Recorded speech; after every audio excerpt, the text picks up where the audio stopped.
Shalom, bertemu lagi di renungan hari ini ya, puji Tuhan, hari baru, berkat baru, penyertaan Tuhan yang selalu ada dalam hidup kita. Amin ya, kiranya semakin hari kita semakin dicintai Tuhan lebih lagi ya, semakin hari kita semakin mengerti isi hati Tuhan, dan biarlah nama Tuhan saja dipermuliakan dalam hidup kita ya. Kita harus tahu ya, selalu memperkatakan kepada diri kita dan orang-orang yang mau mendengarkan kita bahwa tujuan kita cuma satu, ke surga bertemu dengan Tuhan Yesus ya. Jangan bosan ya. Jangan berkata ini klise ya, sesuatu yang hal yang bukan tren atau apapun, tetapi kita harus menerima kenyataan ya, bahwa memang manusia itu tujuannya cuma satu, ke surga bertemu dengan Tuhan Yesus ya. Kita tahu bahwa banyak manusia yang bersaksi mengenai surga dan neraka. Salah satunya pernah ada di Indonesia juga, almarhum pendeta Yesaya Pariaji, yang bersaksi mengenai surga dan neraka. Itu nyata, itu ada ya. Jadi jangan sia-siakan hidup kita ya. Jangan melakukan hal-hal yang mendukakan Allah. Memang Allah itu memang begitu mudah memaafkan ya. Hal-hal yang dosa apapun diampuni. Contohnya ketika Tuhan Yesus disalib ya, ada dua penjahat ya, ada di kanan dan di kiri. Yang satunya menghujat, yang satunya bilang kalau Tuhan Yesus sudah ada di Firdaus, dia meminta untuk mengingat dia. Akhirnya Tuhan bilang, saat ini juga kau bersamaku di Firdaus. Jadi diampuni ya. Dan orang itu, penjahat itu ya, mengalami keberuntungan ya, karena bertemu Tuhan Yesus di saat detik-detik terakhir hidupnya. Kita pasti menginginkan hal itu terjadi, tetapi jangan mencobai Allah ya, karena manusia itu tidak tahu ya, saat di detik-detik hidup terakhirnya itu, apakah bisa bertemu dengan Tuhan Yesus, apakah bisa mengucapkan kata-kata, Tuhan Yesus ampuni aku percaya kau Tuhanku ya. Kalau ada kesempatan, puji Tuhan ya. Tapi banyak juga yang manusia ketika mengalami kematian tidak sempat untuk berkata-kata, mengucapkan perkataan bahwa Tuhan Yesus adalah Tuhan ya. Jadi jangan, memang Tuhan Yesus itu pemaaf ya, tetapi jangan mencobai ya. Jangan mencobai. Tetap lakukan apa yang menjadi kehendak Tuhan. Karena Tuhan itu kan, Tuhan Yesus itu memberi perumpamaan. Tuhan Yesus datang kedua kali itu seperti pencuri yang tidak tahu kedatangannya. Begitu juga kematian manusia. Saat meninggalkan dunia ini tuh tidak tahu kapan ya.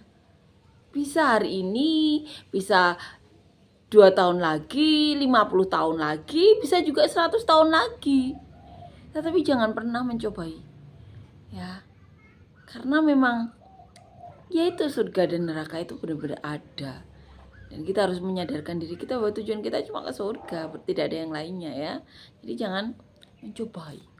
Amin ya, puji Tuhan, amin. Kita akan lanjutkan membaca dan merenungkan ayat firman Tuhan, diambil di kitab 1 Samuel ya, pasal yang ke-6, ayat 1 sampai 21, dilanjutkan pasal 7 ayat 1 ya. Kita akan membaca ya. Setelah 7 bulan lamanya tabut Tuhan itu ada di daerah orang Filistin, maka orang Filistin itu memanggil para imam dan para petenung ya, lalu berkata kepada mereka, apakah yang harus kami lakukan dengan tabut Tuhan itu? Beritahukanlah kepada kami bagaimana kami harus mengantarkannya kembali ke tempatnya. Lalu kata mereka, apabila kamu mengantarkan tabut Allah Israel itu, maka janganlah kamu mengantarkannya dengan tangan hampa, melainkan haruslah kamu membayar tebusan salah kepadanya, maka kamu akan menjadi sembuh dan kamu akan mengetahui mengapa tangannya tidak undur daripadamu. Sesudah itu tanyakanlah mereka, apakah tebusan salah yang harus kami bayar kepadanya? Jawab mereka, menurut jumlah raja-raja kota orang Filistin 5 borok emas dan 5 tikus emas, sebab tulah yang sama menimpa kamu sekalian dan raja-raja kotamu. Jadi buatlah gambar borok-borokmu dan gambar tikus yang merusak tanahmu, dan sampaikanlah hormatmu kepada Allah Israel. Mungkin ia akan mengangkat daripadamu, daripada Allahmu dan daripada tanahmu tangannya yang menekan dengan berat. Mengapa kamu berkeras hati sama seperti orang Mesir dan Firaun berkeras hati? Bukankah mereka membiarkan bangsamu itu pergi ketika ia mempermainkan mereka? Oleh sebab itu ambillah dan siapkanlah sebuah kereta baru dengan 2 ekor lembu yang menyusui yang belum pernah kenakuk. Pasanglah kedua lembu itu pada kereta, tetapi bawalah anak-anaknya kembali ke rumah supaya jangan mengikutinya lagi. Kemudian ambillah tabut Tuhan, muatkanlah itu ke atas kereta dan letakkanlah benda-benda emas yang harus kamu bayar kepadanya sebagai tebusan salah ke dalam suatu peti di sisinya, dan biarkanlah tabut itu pergi. Perhatikanlah, apabila tabut itu mengambil jalan ke daerahnya, ke Bet-Sames, maka dialah itu yang telah mendatangkan malapetaka yang hebat ini kepada kita. Dan jika tidak, maka kita mengetahui bahwa bukanlah tangannya yang telah menimpa kita, kebetulan saja hal itu terjadi kepada kita. Demikianlah diperbuat orang-orang itu. Mereka mengambil 2 ekor lembu yang menyusui, dipasangnya pada kereta, tetapi anak-anaknya ditahan di rumah. Mereka meletakkan tabut Tuhan ke atas kereta, juga peti berisi tikus-tikus emas dan gambar benjol-benjol mereka. Lembu-lembu itu langsung mengikuti jalan yang ke Bet-Semes melalui satu jalan raya sambil menguak dengan tidak menyimpang ke kanan atau ke kiri, sedang raja-raja kota Filistin itu berjalan di belakangnya sampai ke daerah Bet-Semes. Orang-orang Bet-Semes sedang membuat gandum di lembah. Ketika mereka mengangkat muka, maka tampaklah pada mereka tabut itu tuh, lalu bersukacitalah mereka melihatnya.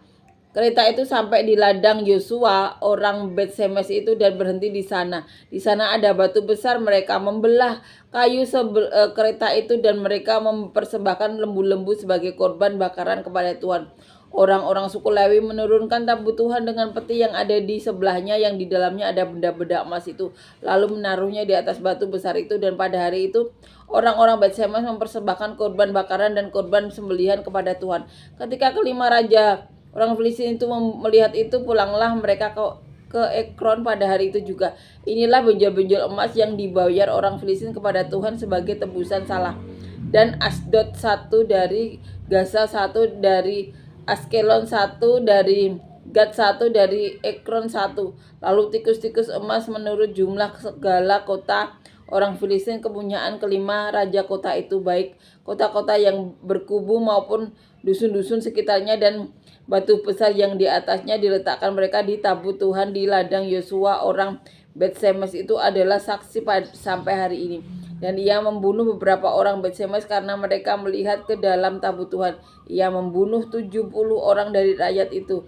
Rakyat berkabung karena Tuhan telah mengajar mereka dengan dahsyatnya. Dan orang-orang Bet-Semes berkata, siapakah yang tahan berdiri di hadapan Tuhan Allah yang kudus ini? Kepada siapakah ia akan berangkat meninggalkan kita? Lalu mereka mengirim utusan kepada penduduk Kiryat Yearim dengan pesan, orang Filistin telah mengembalikan tabut Tuhan, datanglah dan angkutlah itu kepadamu. Lalu orang-orang Kiryat Yearim datang, mereka mengangkut tabut Tuhan itu dan membawanya ke dalam rumah Abinadab yang di atas bukit. Dan Eliasar anaknya mereka kuduskan untuk menjaga tabut Tuhan itu. Jadi ini diberi judul tabut dikembalikan kepada orang Israel. Jadi setelah banyak kejadian ya tangan Tuhan menekan mereka dengan berat, yaitu menekan orang Filistin, akhirnya mereka mengembalikan ya kepada orang Israel. Jadi dibalikannya waktu itu di Bet-Semes ya, di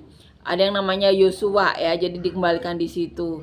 Dan ternyata ketika orang-orang itu penasarannya dengan isi tabut Allah, akhirnya yang penasaran itu melihat itu akhirnya dibunuh ya sebanyak 70 orang ya. Jadi kan kita tahu ya bahwa tabut Allah tidak boleh dipegang oleh orang sembarangan ya.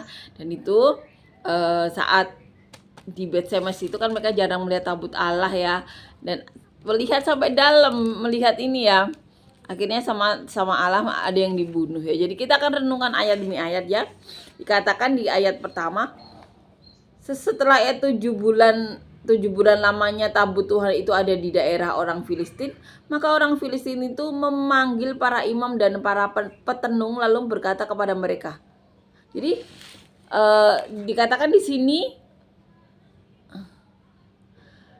tabut Allah itu ada di orang Filistin itu selama 7 bulan ya. Ketika banyak hal terjadi, akhirnya mereka mau mengembalikan ya, karena tidak tahan dengan tangan Allah yang berat yang menekan mereka. Dan kemudian orang Filistin memanggil para imam dan para petenung ya. Petenung ya, itu ya dikatakan. Lalu berkata kepada mereka, apakah yang harus kami lakukan dengan tabut Tuhan itu? Jadi mereka bertanya ya dengan orang-orang yang dituakan di sana ya. Dan para imam dan para petenung ya, karena mereka bukan orang Israel ya. Mereka pasti ada dukun ya, petenung ya dikatakan di sini ya. Dan mereka bertanya apa yang harus dilakukan ya dengan tabut Allah ini. Lalu kata mereka, apabila kamu mengantarkan tabut Allah Israel itu, maka janganlah kamu mengantarkannya dengan tangan hampa, melainkan haruslah kamu membayar tebusan salah kepadanya. Maka kamu akan menjadi sembuh dan kamu akan mengetahui mengapa tangannya tidak undur daripadamu. Jadi para imam dan para petenung itu memberi saran. Jadi kalau mau mengantar jangan tangan kosong ya, harus ada sesuatu yang dikasih itu ya. Terus dari situ kamu bisa tahu kenapa tangan Allah tidak undur daripadamu ya. Maksudnya kok masih menekan berat kayak gitu. Sesudah itu bertanyalah mereka, apakah tebusan salah yang harus kami bayar kepadanya? Jadi kemudian orang-orang itu juga nanya lagi, kalau membayar tebusan salah itu apa yang harus dibayar? Ini jawab mereka, menurut jumlah raja-raja kota orang Filistin, 5 borok emas dan 5 tikus emas, sebab itulah orang yang sama menimpa kamu sekalian dan raja-raja kotamu. Jadi buatkan gambar borokmu dan gambar tikus yang merusak tanahmu. Jadi tikus borok itu digambar ya, dibuat emas ya, ada dicetak ya, jadi tikus jadi borok. Dan sampaikanlah hormatmu kepada Allah Israel. Jadi juga diminta untuk menyampaikan hormat mereka kepada Allah Israel ya. Mungkin ia akan mengangkat daripada Allahmu dan daripada tanahmu tangannya yang menekan dengan berat ya. Jadi diberi saran ya, jadi harus memberi hormat juga. Jadi dengan melakukan itu mungkin ya tangannya berat yang menekan kamu, menekan tanahmu, menekan Allahmu ya. Kata kita kemarin kan Dagon itu kan sampai dipatahkan ya kepalanya, tangannya itu ya. Mengapa kamu berkeras hati sama seperti orang Mesir dan Firaun berkeras hati? Bukankah mereka membiarkan bangsa itu pergi ketika mainkan mereka? Oleh sebab itu ambillah dan siapkanlah sebuah kereta baru dengan 2 ekor lembu yang menyusui yang belum pernah kenakuk. Pasanglah kedua lembu itu pada kereta, tetapi bawalah anak-anaknya kembali ke rumah, supaya jangan mengikutinya lagi ya, itu yang dikatakan. Kemudian ambillah tabut Allah, muatkanlah itu ke atas kereta dan letakkanlah benda-benda emas yang harus kamu bayar kepadanya sebagai tebusan salah ke dalam suatu peti di sisinya, dan biarlah tabut itu pergi ya. Jadi itu yang dikatakan.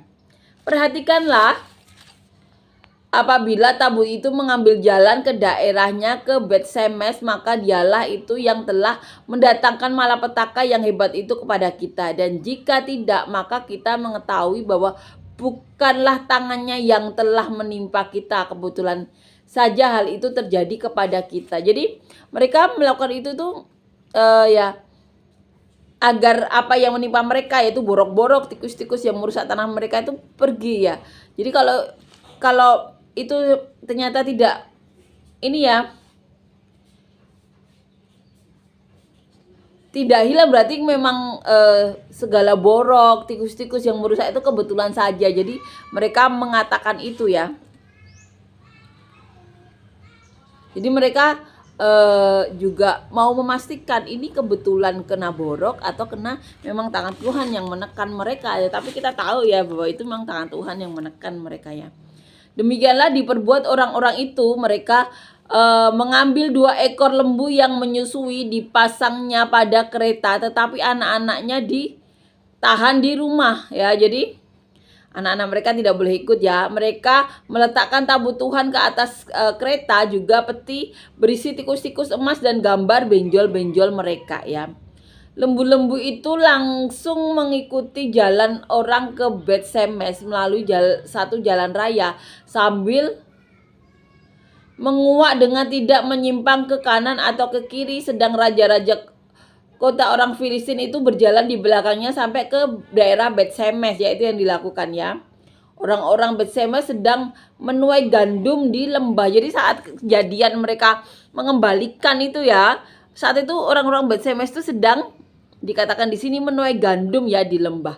Ketika mereka mengangkat muka, maka tampaklah kepada mereka tabut itu, lalu bersukacitalah mereka melihatnya. Jadi ketika mereka melihat tabut Allah milik mereka balik, mereka itu bersukacita ya. Kereta itu sampai ke ladang Yosua orang Bet-Shemesh itu dan berhenti di sana ya. Jadi saat itu berhenti di tempatnya Yosua orang Bet-Shemesh ya.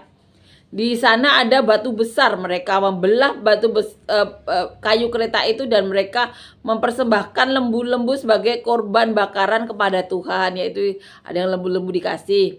Orang-orang suku Lewi menurunkan tabut Tuhan. Jadi orang-orang Lewi ya yang menurunkan dengan peti yang ada di sebelahnya, yang di dalamnya ada benda-benda emas itu. Lalu menaruhnya di atas batu besar itu. Pada hari itu orang Bet-Shemesh mempersembahkan korban bakaran dan korban sembelihan kepada Tuhan ya. Jadi saat mereka menerima, mereka memberikan persembahan ya, korban bakaran dan korban sembelihan. Ketika kelima raja kota orang Filistin melihat hal itu, pulanglah mereka ke Ekron pada hari itu juga. Jadi ketika udah diterima, orang Filistin balik lagi ya. Inilah benjol-benjol emas yang dibayar orang Filistin kepada Tuhan sebagai tebusan salah dari Asdod 1 ya, dari Gaza 1, dari Askelon 1, dari Gad 1, dari Ekrom 1 ya. Lalu tikus-tikus emas menurut jumlah segala kota orang Filistin, kepunyaan kelima raja kota itu, baik kota-kota yang berkubu maupun dusun-dusun sekitarnya, dan batu besar ya yang di atasnya diletakkan mereka tabut Tuhan di ladang Yosua orang Bet-Shemesh itu. Ada saksi sampai hari ini ya. Jadi katakan tempatnya Bet-Shemesh Yosua itu jadi saksi sampai hari ini ya. Sampai ini dicatat ya. Dan ia membunuh beberapa orang Bet-Shemesh. Ianya besar. Jadi Tuhan membunuh orang-orang Bet-Shemesh. Kenapa dibunuh? Karena mereka melihat ke dalam tabut Tuhan. Kan tidak boleh ya. Jadi mereka tuh saat itu melihat ke dalam tabut Tuhan, dan orang-orang ini dibunuh ya. Yang membunuh 70 orang dari rakyat itu. Jadi ada yang mati 70 ya. Rakyat itu berkabung karena Tuhan telah menghajar mereka dengan dahsyatnya ya. Orang-orang Bet-Shemesh ada yang meninggal 70 dan mereka berkabung. Dan orang-orang Bet-Shemesh berkata, siapakah yang tahan berdiri di hadapan Tuhan Allah yang kudus itu? Kepada siapakah ia akan berangkat meninggalkan kita? Ya, itu yang dikatakan. Lalu mereka mengirim utusan kepada penduduk Kiryat Yearim dengan pesan, orang Filistin telah mengembalikan tabut Tuhan, datanglah dan angkutlah itu kepadamu ya. Lalu orang-orang Kiryat Yearim datang, mereka mengangkut tabut Tuhan itu dan membawanya ke dalam rumah Abinadab yang di atas bukit, dan Eliasar anaknya mereka kuduskan untuk menjaga tabut Tuhan itu ya. Jadi itu yang terjadi saat itu. Amin ya, puji Tuhan. Amin, kiranya nama Tuhan saja dipermuliakan dalam hidup kita. Amin ya. Terima kasih Yesus, terima kasih Tuhan untuk kebaikan-Mu, kasih karuniamu, penyertaan-Mu. Kayak berdoa untuk siapapun dari kami yang saat ini sedang sakit, berikan kesembuhan kami yang daripada-Mu. Apapun di tubuh kami yang bukan daripada-Mu, kiranya Kau cabut. Kami juga berdoa Tuhan, berikanlah kami semuanya pekerjaan dan usaha yang daripada-Mu, yang mendatangkan hadirat-Mu, yang berkati kami, keluarga kami, orang-orang sekitar kami bahkan sampai ke penjuru bumi seperti yang Kau mau. Berikan kami semuanya Tuhan, pasangan hidup yang daripada-Mu, yang takut Kau, yang cinta Engkau, yang mau melakukan kehendak-Mu saja, yang mencintai kami, keluarga kami, orang-orang sekitar kami seperti Dia mencintai Kau. Dimana sebagai pasangan suami istri kami bisa saling mencintai, saling menghormati, saling dukung, saling support, saling bantu untuk melakukan apa yang menjadi kehendak-Mu. Bila perkataan-Mu dan nubuatan-Mu tinggal tetap dalam kehidupan anak kami sebagai pasangan suami istri, tinggal tetap dalam kehidupan anak cucu kami, bahkan sampai generasi mana Kau datang yang kedua kali.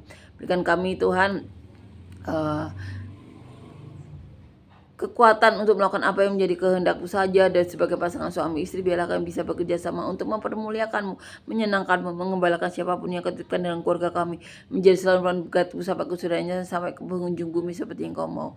Berikan kami semuanya anak cucu yang daripada-Mu, dan apabila di antara kami ada yang sedang mengalami masalah, beban hidup, pergumulan hidup, tantangan hidup, berikan penyelesaian masalah daripada-Mu, jawaban-jawaban doa daripada-Mu, terobosan-terobosan masalah daripada-Mu, solusi-solusi masalah daripada-Mu, dan biarlah nama-Mu saja dipermuliakan dalam hidup kami semuanya. Kiranya kasih karuniamu, pernyataanmu, dan sejarahmu, kebaikanmu melingkupi kami hari ini sampai selamanya, dalam nama Tuhan Yesus. Amin.